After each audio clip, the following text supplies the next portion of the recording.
Hey guys, this is the PokerTips.org Player of the Year Tournament Champions. They have like for you guys that aren't a member of Poker Tips, they have a members tournament every month, and then all the winners of those tournaments come together and play this tournament here that we're playing right now. So I think there's 8 of us in, and once the registration closes, we'll combine to a full table. I'm going to fast forward through a lot of these hands. Especially if just not much action, but I'm not going to go through here and talk about every single hand played. It's pretty much just a sit and go. Right now we're just four-handed, but in a few minutes we'll combine. We'll have 7 people here.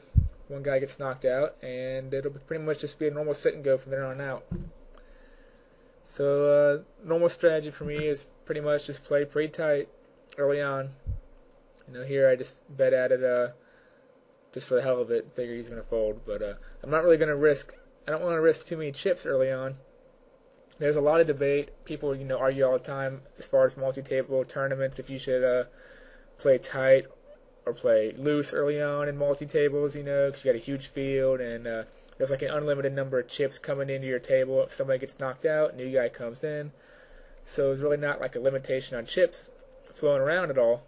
And you got to kind of gain momentum for the large field.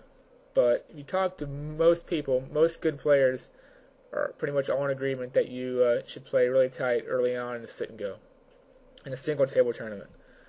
I mean, of course there's some debate, but the general consensus is to play pretty tight. Now here Ozone raises, and he gets 2 callers. And I have King Jack, and I just went ahead and folded it there.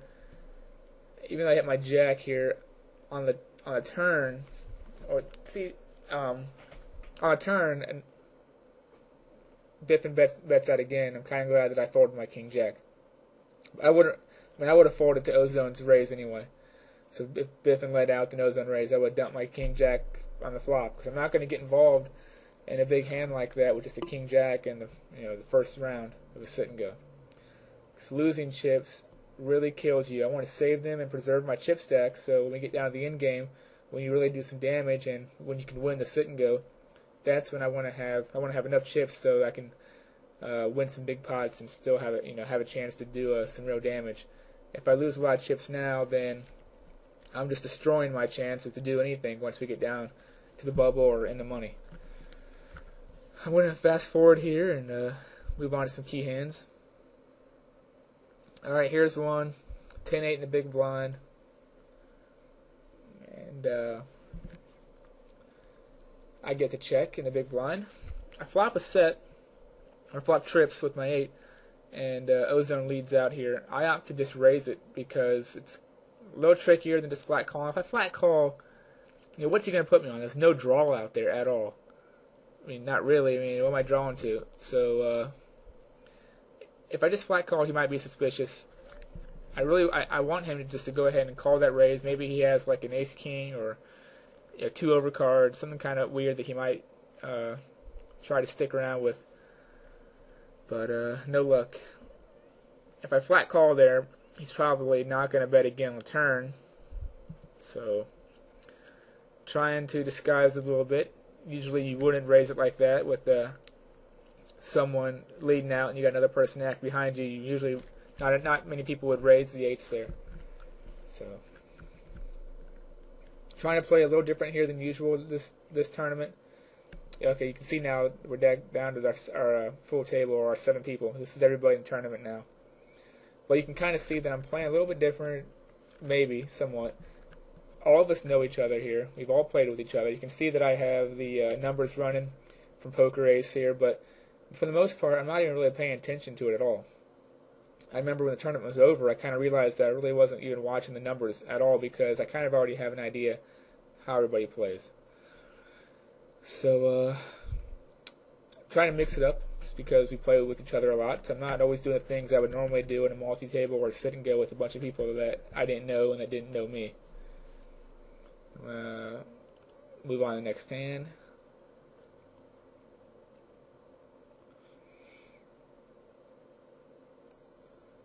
Alright, I'm not involved in this hand, but I just kind of wanted to point something out that I found to be a trend. Oops, sorry, I guess it's the wrong hand. Well, whatever, we'll watch this one anyway. Next hand, I think. It's a trend as far as Bippen's play is concerned. Of course, I'm dumping Queen 10 under the gun. Still first round. Let's see if he does it. Okay, it's folded around to him on the button, and he mini raises it, which to me I think is a terrible play. It's not too many hand. There's really no hand that I would ever do that with, even if I have aces or a 2-3 offsuit. I mean, I'm not mini raising there. Everybody expects you to bump it up on the button. So when I have aces, I take that opportunity to make it look like a steal. I'm not going to mini raise it. But he mini raises, gets called. Kevin bets out, and Biffen mini raises again. No disrespect to him, but I think he does it more than once in this tournament, and he needs to kind of realize that's not working for him.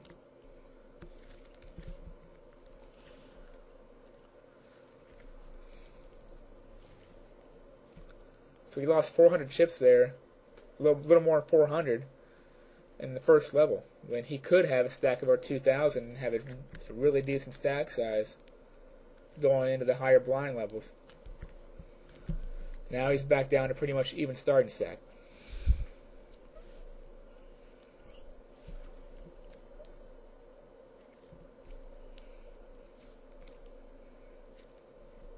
Alright, I figure ace high is probably good here.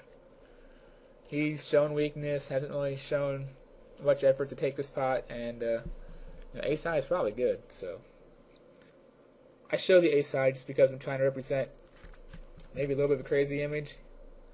So he said that I had him beat, but I'm just kind of having fun too. We all know each other, so I don't mind showing my cards. I don't show a lot when I'm playing a tournament with other people, but here it's not a big deal.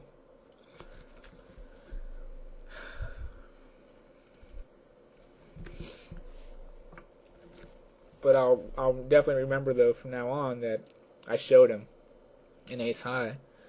So might watch as far as bluffing him, especially on the river again. He might try to set me up if he thinks I'm going to bet at it again.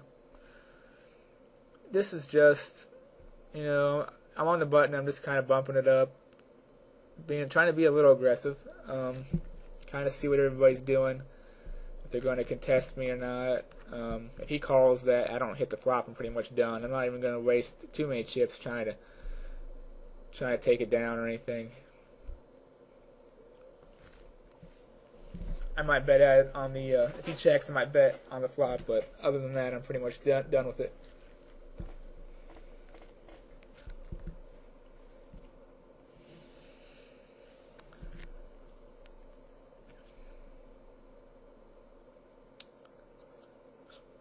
Alright, well, moving on.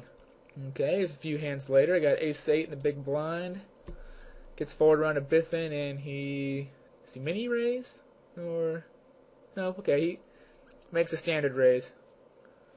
And real quick, I just off the flat call here. I already know that if I'm calling this, I'm betting 100% of the flops. There's not a single flop that's going to come out there, and I'm not going to bet. So I can just put my hand over the screen there and not just cover up the flop and then just throw out a bet on the flop and not even really care what happens or what comes out, because I'm not calling this to check to him or letting him continuation bet. I'm calling this so I can stab at it on the flop, because I think he's probably a little weak. I don't really want to re-raise at this point, this early on, because a lot of hands that he misses the flop, he's folding if I bet out. But those same hands he might call a re-raise with, or even re-raise my re-raise. He might give me a lot of action with those hands, and otherwise he'll fold if he misses the flop. So my options stay the same. I'm 100% of the time betting at it. His options get limited drastically depending on what hits the flop. He's going to miss the flop most of the time. So that's the theory behind this type of play, which I'll do a lot of times. Instead of re-raising a raiser, I might just flat call and then bet out at it on the flop. So